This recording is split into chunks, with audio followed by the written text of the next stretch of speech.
Antes de continuar con las explicaciones sobre los diferentes tipos de luz y los diferentes tipos de interacción de la luz, debo hacer una aclaración. Ya les había mostrado anteriormente que la luz natural se representa con una dirección única con todos los haces de luz paralelos, ¿cierto? Que igual tienen ciertos grados de variación en su incidencia, pero que principalmente son paralelos.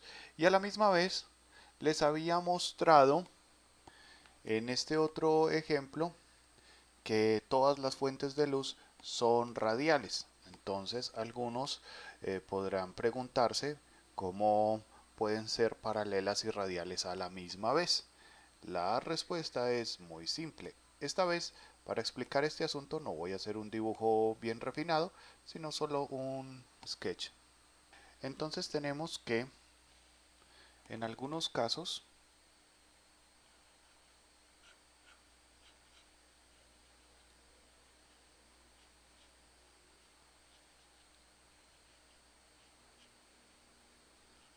las fuentes de luz se representan como paralelas. ¿Listo? Pero que en realidad son radiales. ¿Sí? Lo que ocurre es lo siguiente. Este es el Sol. El Sol es la fuente de luz del tipo de luz que conocemos como luz natural. Y es muy grande, pero a la vez está muy lejos de la Tierra. Digamos que esta es la Tierra. Entonces, igual que todas las fuentes de luz, el Sol tiene luz radial, ¿sí? De todas sus superficies, de toda el área de su superficie. Listo. Sin embargo, está tan lejos y la Tierra es tan pequeña que los ángulos de los haces de luz que nos llegan del Sol, sin importar si vienen de acá, si vienen de acá, ¿sí? Los que llegan a la Tierra tienen muy poca diferencia de ángulo, ¿sí? No importa que sean radiales, los que interactúan en el planeta son indiferenciables, ¿sí? Sí, todas las fuentes de luz son radiales, pero la luz del Sol se representa paralela, simple y sencillamente, por la tremendísima distancia a la que se encuentra la fuente de luz y lo inmedible de esas diferencias de ángulo. Es imperceptible. Entonces, es radial y es paralela. ¿Ok? Radial como todas las fuentes de luz, pero se representa paralela. Ahora bien, este es solamente en relación a la fuente de luz natural, que es la del Sol, pero a la luz artificial sí se le marca la radialidad, ¿sí?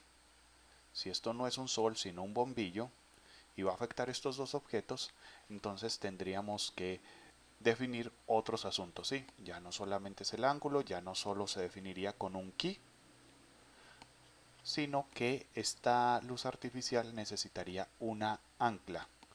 Tendríamos que saber desde qué parte del plano se alzaría tridimensionalmente una guía hasta la superficie y a partir de ahí tendríamos que calcular dos radialidades. Una radialidad para ver el ángulo de inclinación desde la fuente de luz, ¿sí? Saber hasta dónde se estiran las sombras, y otra para saber desde dónde se estiran. Entonces a partir de acá también calcularíamos la radialidad. Entonces, por ejemplo, si esto está detrás de estos cilindros y esta es la proyección de la radialidad para la forma, para en qué dirección se proyecta la sombra, esta desde la fuente de luz me diría hasta dónde se proyecta la sombra. Entonces aquí se cortaría la sombra proyectada de esa luz. Entonces acá vamos a revisar el del otro lado, se sale, pero estaría en esta dirección. Listo. Iluminar con luces artificiales es un poco más difícil porque se evidencia dentro de la representación que son fuentes de luz radiales, ¿sí?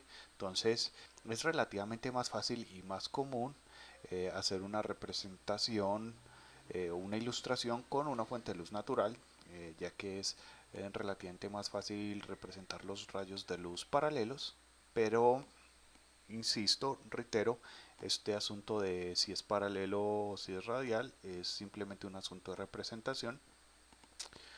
En realidad todas las fuentes de luz son radiales, pero el Sol, por ser una fuente de luz tan distante, es imperceptible su radialidad para cómo su luz afecta las cosas acá, y simple y sencillamente por cuestiones prácticas se representa paralela, siempre se representa paralela y es como debe manejarse.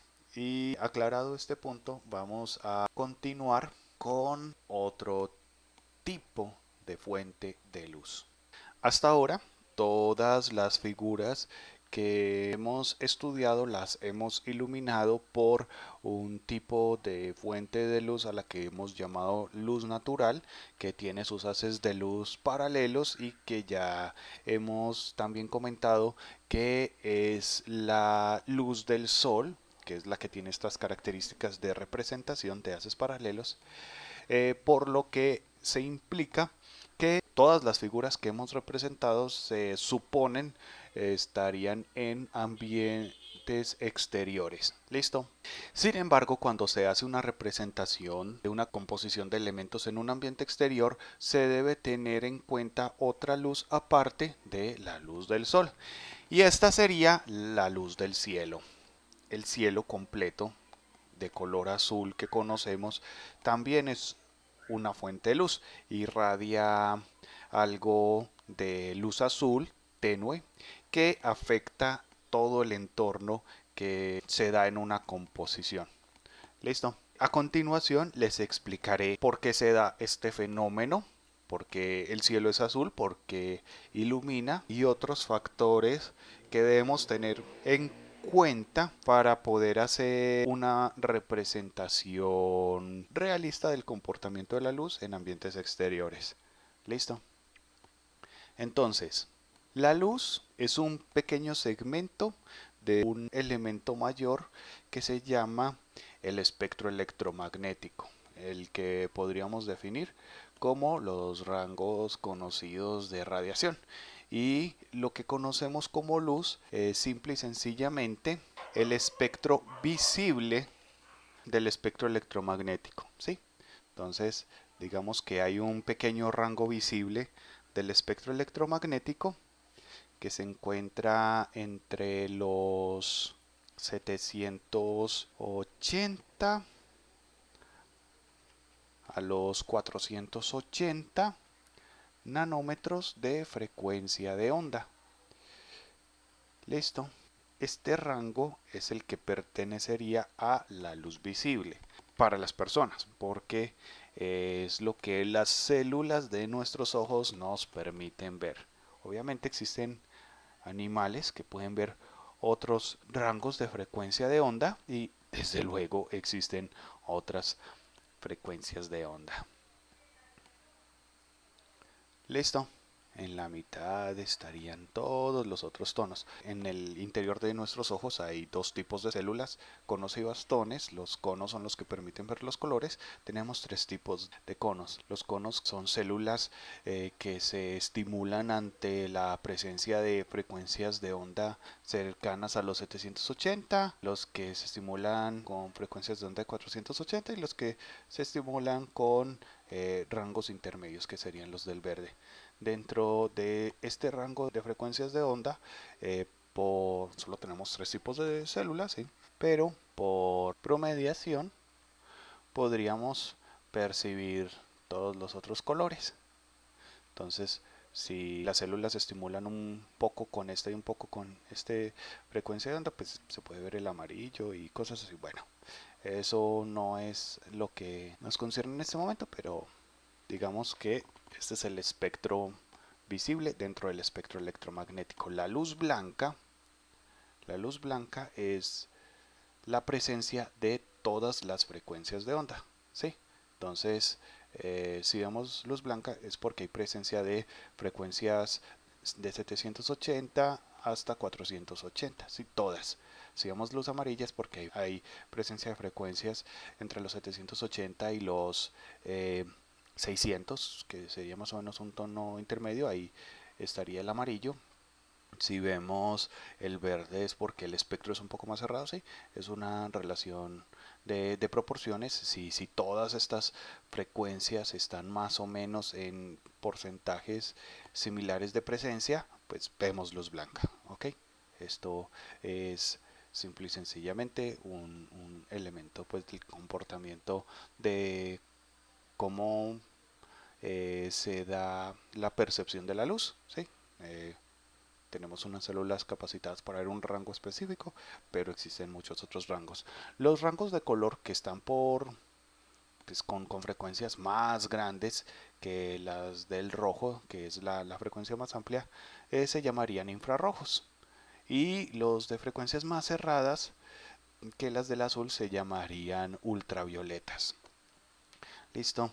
Y por acá en alguna parte estarían los rayos gamma, los rayos X, las ondas radiales, todo eso forma parte del espectro electromagnético. ¿Listo? Entonces, esto por un lado. Por otro lado, estaría la composición de la atmósfera. La atmósfera está compuesta por muchas partículas inmensamente pequeñas, más pequeñas que una frecuencia de onda, ¿sí?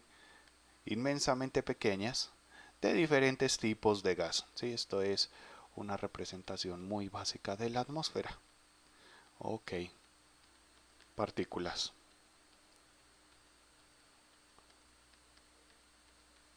Listo. La composición básica de la atmósfera es importante conocerla. Sería un 78% de nitrógeno, un 21% de oxígeno, argón y otras cosas. Ahora hablemos un poco de la atmósfera acá en otro dibujo complementario. Voy a dibujar la atmósfera de la Tierra.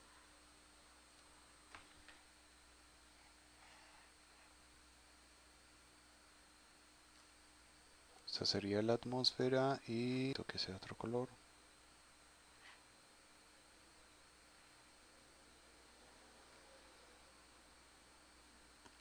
Y esta sería la superficie. Listo. Acá habría una persona muy pequeña. Ok. Obviamente no esta escala. La luz del sol viene en una dirección única desde una gran distancia.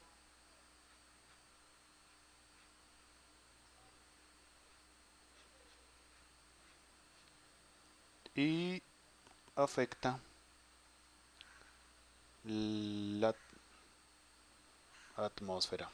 Llega, parte de sus haces de luz tienen una gran interacción con la atmósfera.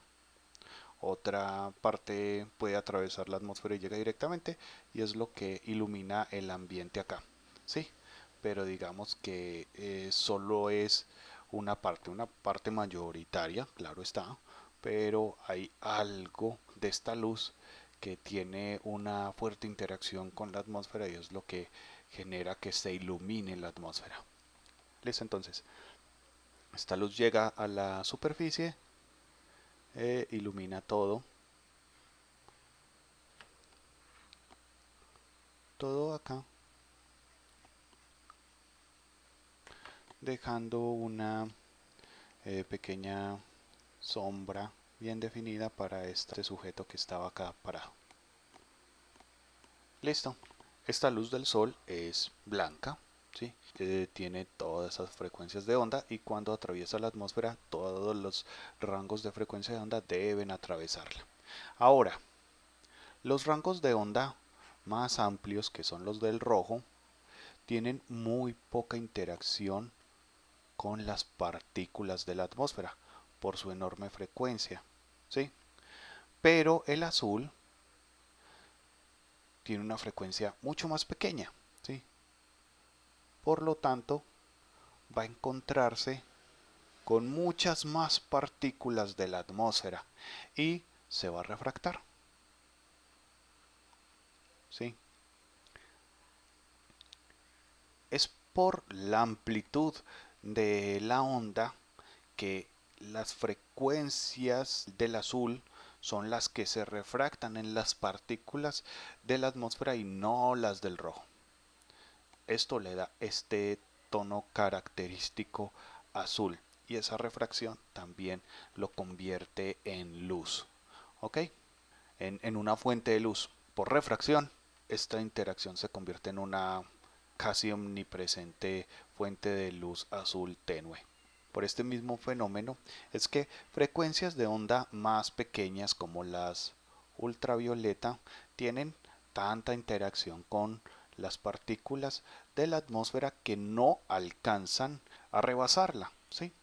Esta atmósfera sirve como un escudo contra los rayos de luz de frecuencias extremadamente cortas. Estas frecuencias cortas tienen unas características energéticas nocivas que dañarían mucho a los seres vivientes en la superficie, entonces es inmensamente conveniente por millones de sentidos, entre otros, que nos defienda de los nocivos rayos de luz ultravioleta. ¿Listo? Frecuencias de onda más amplia llegan, pero no tenemos forma de verlas porque nuestros ojos no están adaptados para frecuencias más amplias. ¿De acuerdo? Pero principalmente el cielo es azul por esta razón, ¿sí? Por el tamaño de la frecuencia de su onda. A la misma vez, tenemos que tener en cuenta un asunto, y es que esta es la distancia de atmósfera que debe atravesar la luz del sol en el día, ¿sí? Pero su máximo grado de inclinación para poder llegar a una persona, digamos que pasando por la tangente de la Tierra, la tangente de rotación de la Tierra sería como, digamos que si el haz de luz ya tuviera otra inclinación por acá, justo antes de ocultarse el sol, esta es la distancia de atmósfera que tendría que cubrir el haz de luz del sol para llegar a la persona. Listo, es una distancia inmensamente mayor. Listo. Esto crea un fenómeno que es particularmente bonito, que se llama el atardecer. Listo. Entonces, el cielo en la mayor parte del día es azul por este fenómeno, ¿cierto? Pero cuando ya la cantidad de atmósfera que tiene que atravesar la luz es tan grande, los rayos del color azul, los de los 480 nanómetros, les pasa lo mismo que a los ultravioleta, empiezan a quedar bloqueados. Listo, ya se ve cada vez menos azul, porque es demasiada la atmósfera que tiene que atravesar. Y los rayos de luz de frecuencias más amplias, como las del rojo, tienen más oportunidad de encontrarse con partículas de la atmósfera y refractarse. Y entonces empiezan a tener más interacción con la atmósfera. ¿Listo? Otros un poco más pequeños, pero también, digo, sí, un poco más pequeños, pero también muy amplios. Los del naranja y los del amarillo también alcanzan a tener una cierta oportunidad de refracción. Y es también por esto que el cielo de los atardeceres, bajo ciertas condiciones, algunas presencias de nubes y cosas así, una cierta humedad extra en el ambiente, el cielo se ve anaranjado, rojizo, ¿sí? Es un fenómeno muy bonito que tiene su explicación lógica. Entonces, esta es la explicación de por qué el cielo es azul y por qué el atardecer es naranja. Y entonces estábamos hablando de que, como se da esta refracción, existen dos incidencias lumínicas de un ambiente exterior. La principal sería la luz de el sol, que es unidireccional con sombra bien definida, y la luz del cielo, que es multidireccional, muy leve, pero que cubre un rango enorme de área, con sombras extremadamente difusas y también es muy poco intensa, ¿sí? Estas dos condiciones lumínicas se tienen que tener en cuenta para la representación de composiciones en ambientes exteriores. ¿Listo?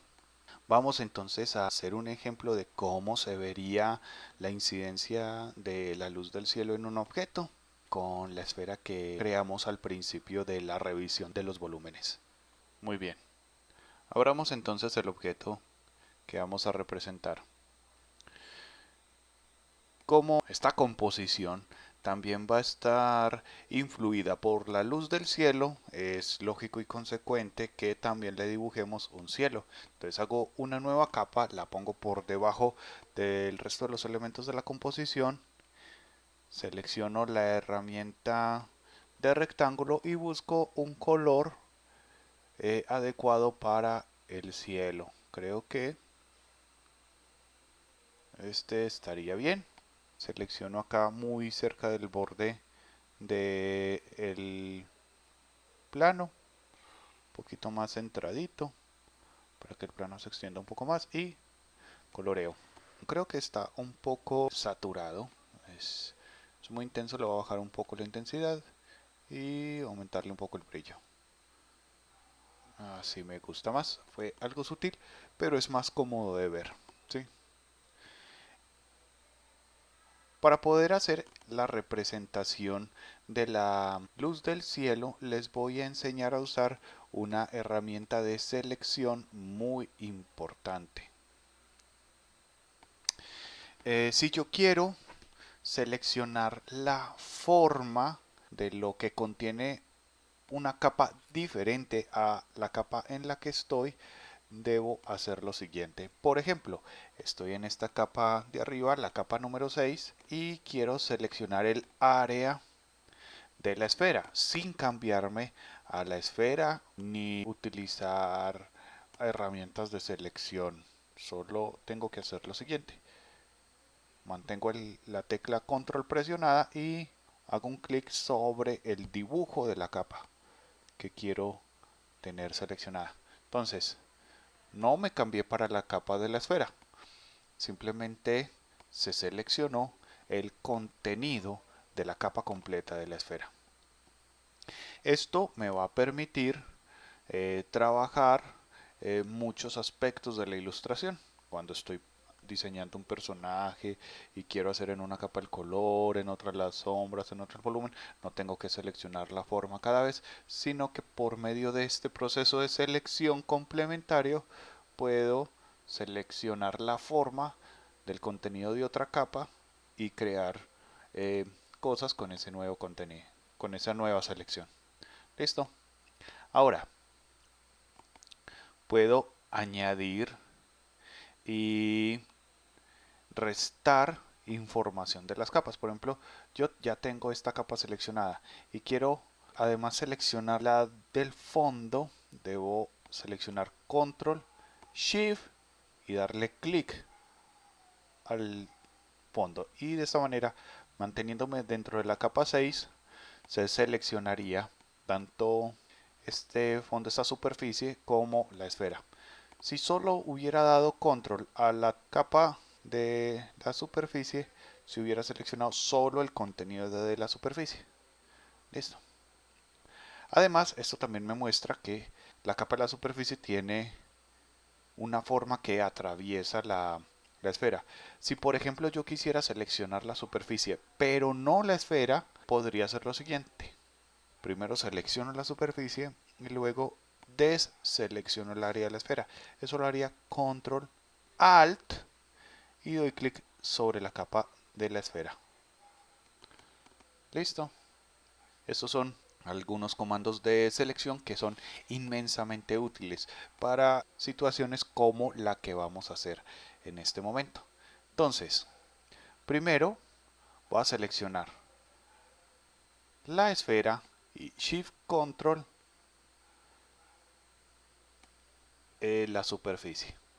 Y esto lo voy a pintar 100% de negro. Listo. Ahora, todo esto lo voy a hacer en la misma capa. Control clic a la superficie, control alt a la bola. Se me activó el zoom. Disculpen. Control alt a la bola para que se seleccione. Y voy a pintar esto con el azul del cielo. Listo. Pero además, todavía sin salirme de la selección, voy a hacerle con negro y con una sombra, con un pincel muy desenfocado, voy a hacer un punto relativamente pequeño de sombra debajo de la esfera, como si fuera este el único punto al que no llega la luz del cielo. Listo.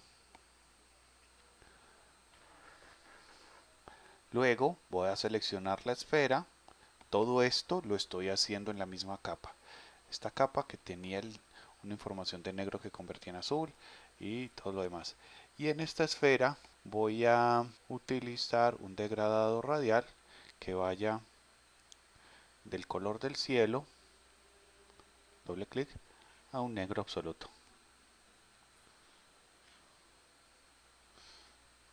Sin gris en la mitad. Entonces, digamos que más o menos de acá hacia acá se degrada, teniendo un protagonismo tremendo en la parte superior. Listo. Tiene mucha transición porque les recuerdo que el cielo es una fuente tipo area light. Listo. Entonces, esta, sin el cielo como imagen, esta vendría a ser el volumen tanto de la superficie como de la esfera que produciría la luz del cielo si fuera muy intensa. Claro está que la luz del cielo tiene un nivel de intensidad muy inferior al de la luz del sol. ¿Sí? Entonces, esta intensidad más adelante se la debo bajar. Pero primero voy a revisar el modo de fusión. Existen dos posibles modos de fusión que le convendrían a esto. Uno sería trama y el otro sería sobreexponer color. Como pueden ver, la imagen empieza a verse un poco más verosímil, diría yo, porque aunque no seamos muy conscientes de la presencia de la luz del cielo, nos sentimos cómodo cuando la vemos. Entonces acá, ya que cambió el modo de fusión y se combinó con la iluminación que ya había hecho previamente, se empieza a conjugar una composición lumínica con dos tipos distintos de fuentes de luz, empieza a ver más natural, empieza a funcionar la ilusión de realismo en la ilustración. Bien, si le quito el skylight se ve esto, con el skylight se ve esto. Claramente se ve bien, pero está muy intenso, entonces le voy a bajar un poco la opacidad hasta que me sienta más o menos cómodo con la representación. ¿Listo? Creo que por acá estaría bien. Entonces, pueden ver cómo la luz del cielo afecta las áreas donde se genera una sombra proyectada por parte de la luz del sol. Entonces la luz del sol hace esto, pero se genera esa sombra proyectada. Y acá hay una pequeña área que de hecho creo que quedó muy fuerte, a donde no llegaría la luz del cielo. Voy a hacer más pequeña en este mismo instante porque está muy brusca. Entonces, dentro de las muestras, el último color que utilicé para el cielo fue este. Voy a corregirla. Entonces, selecciono el cielo, deselecciono la esfera,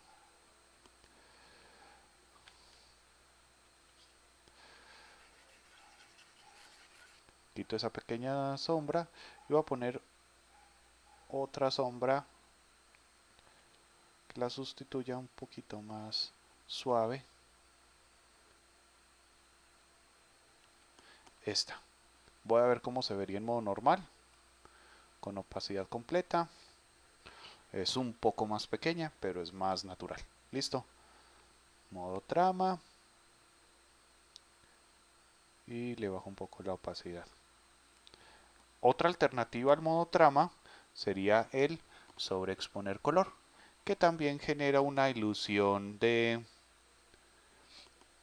luz del cielo agradable, pero el trama se parece un poco más a cómo funciona la luz en la realidad. El sobreexponer es un poco más artístico. Sobreexposición lineal también podría funcionar. Es muy intensa. No sería una relación de luces tan natural como podría ser el modo trama, pero es una alternativa estética que se puede tener en cuenta bajo ciertas decisiones compositivas. Listo.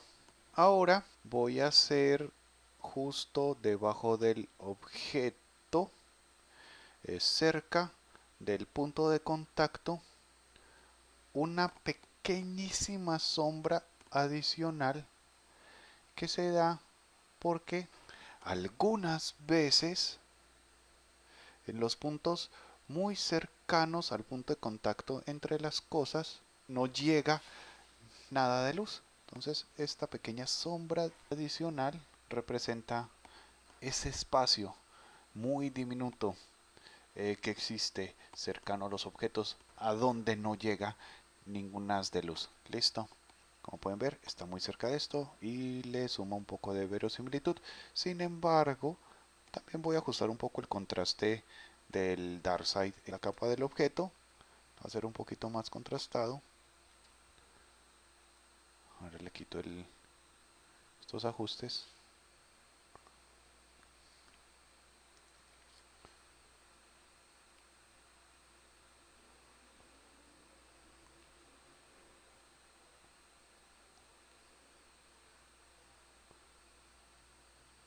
Y creo que de esta manera se ve bien.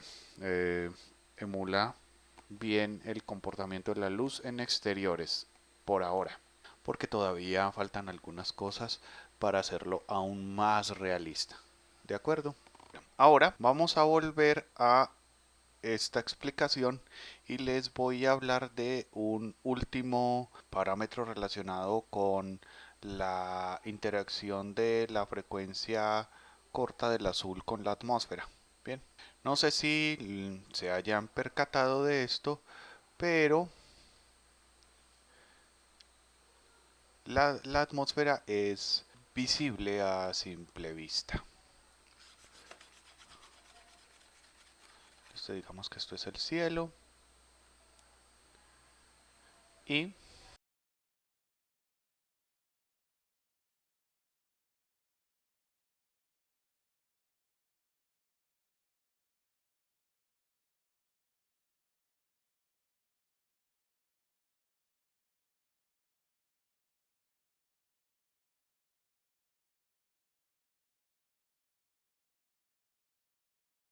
digamos que estas son algunas siluetas de paisaje para simular un paisaje natural. Listo. Para explicarles un pequeño asunto.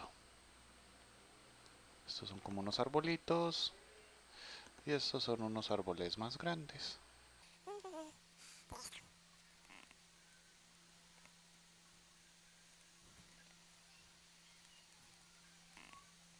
Solo en siluetas porque es solo un ejemplo rápido. Listo. Entonces sucede que el azul interactúa con la atmósfera en todas las direcciones y en toda su espacialidad. Cuando nosotros estamos dentro de este planeta, vamos a estar rodeados permanentemente de esa atmósfera y esa atmósfera tiene interacción con la luz, no solamente en lo alto, en el cielo, sino también a nuestra altura. Y la podemos ver en la espacialidad general de nuestro entorno, especialmente en este fenómeno que les estoy medianamente boceteando acá, pero que voy a complementar con algunas imágenes como estas, donde se puede observar con claridad que hay algo azul entre el observador y los elementos distantes, y mientras más distante esté ese elemento, más azul se va a ver. ¿sí?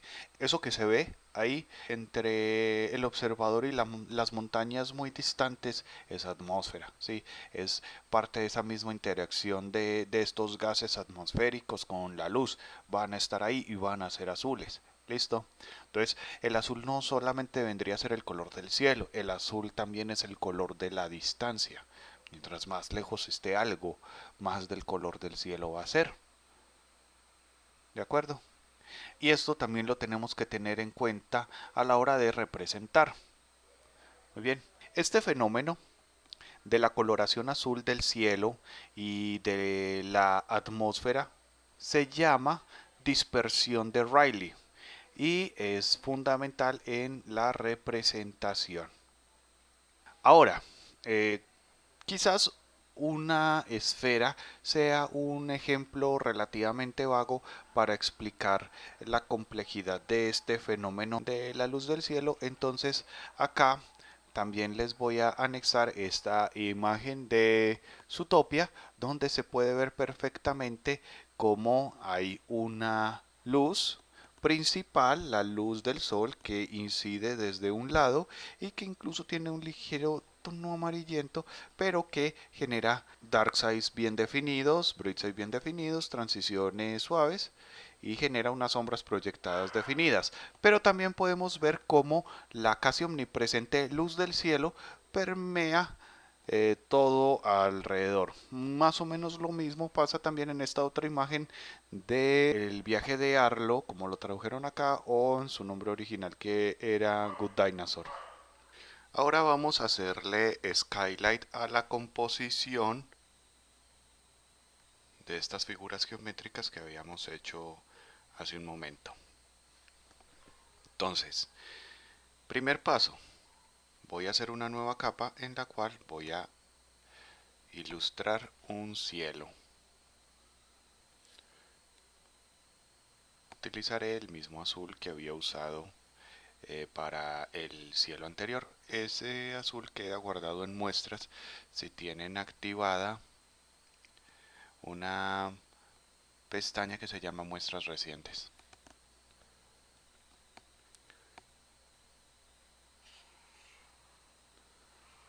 Lo voy a hacer con la herramienta de dibujo de rectángulo. Les recuerdo que esta herramienta debe mantenerse en píxeles y ahora tengo un cielo en esta composición. Me voy para una nueva capa por encima de todo. Debo hacer el skylight o luz del cielo de todos los elementos de la composición en una misma capa. Este es el único paso que es en una capa única para todo. Todos los demás pasos tienen una diferenciación clara de capas por cada elemento. Cada objeto tiene su capa. La sombra de cada objeto tiene su capa.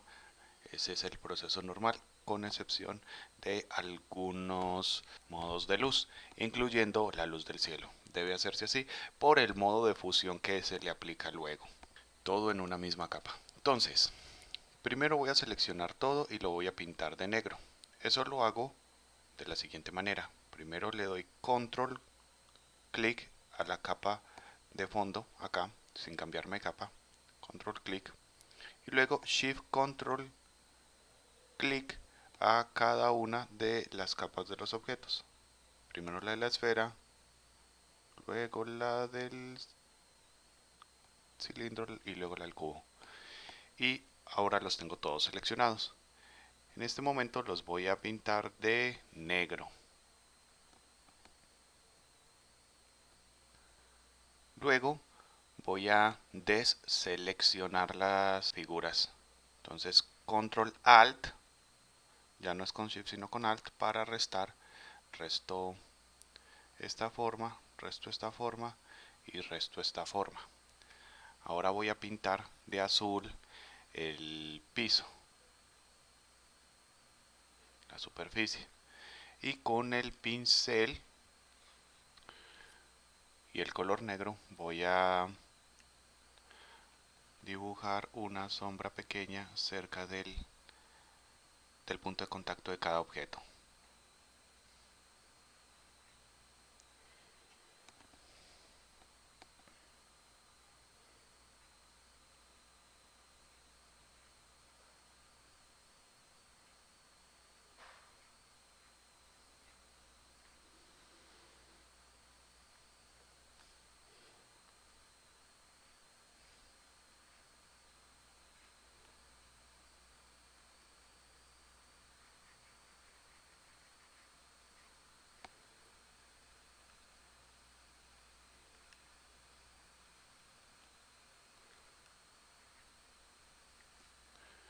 más o menos así. Es más visible en la esfera porque deja más espacio para que se perciba esto. Estos puntos de contacto tienen vínculo muy directo con la superficie. Este es simplemente hay un pequeño punto de contacto, entonces se nota un poquito más esta sombra. Sin embargo, creo que estos pueden ser un poquito más suaves.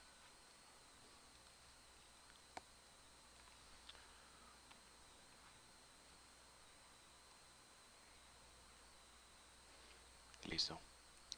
Algo que se me había olvidado hacer y que lo debo hacer antes de cometer algún error es asegurar esta capa para que no se vaya a salir a desbordar el relleno. Listo. Ahora voy a hacer la selección de la esfera.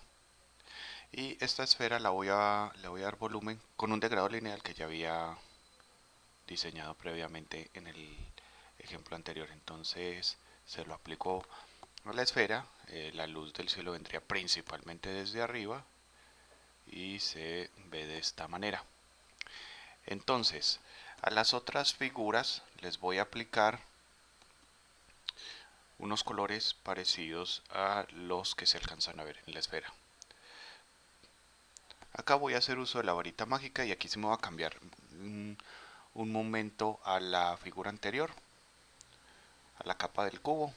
Selecciono el área, tiene la tolerancia altísima.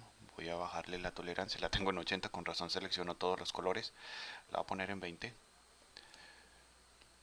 Selecciono el área de la cara superior del cubo.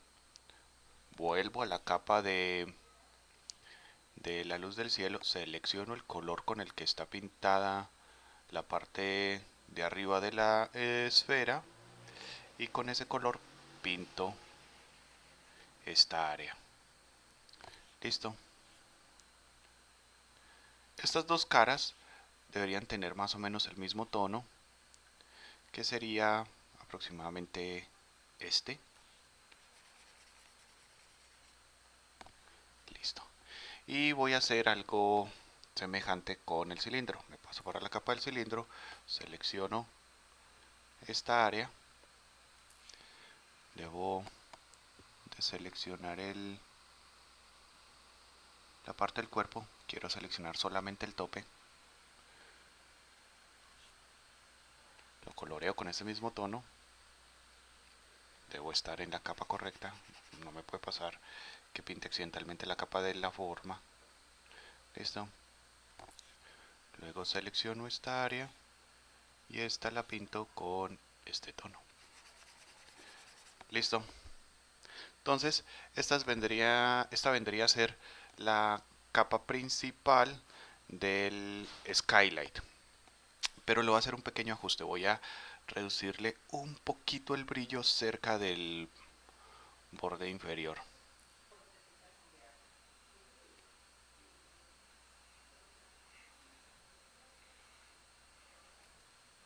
Como un leve degradado, pero muy sutil. Ahora este va a estar en modo trama y va a tener una opacidad baja. De esta manera ya empieza a percibirse de manera adecuada un poco de esta interacción de la luz del cielo en armonía con la luz del sol, ¿sí? En una composición que imita un exterior. Debo hacer algunos pequeños ajustes porque creo que quedaron muy grandes las sombras de la luz del cielo. Acá se ve demasiado, debe ser un poco más sutil.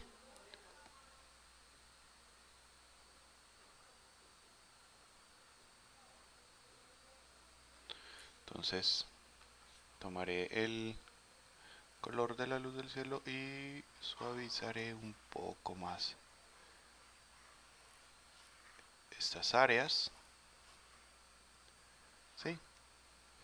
Dejando aún más pequeño el punto de contacto, que es el único punto verdaderamente oscuro.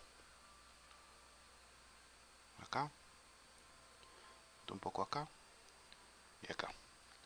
Listo. Ahora sí, tenemos la aplicación del skylight o luz del cielo en nuestras formas geométricas.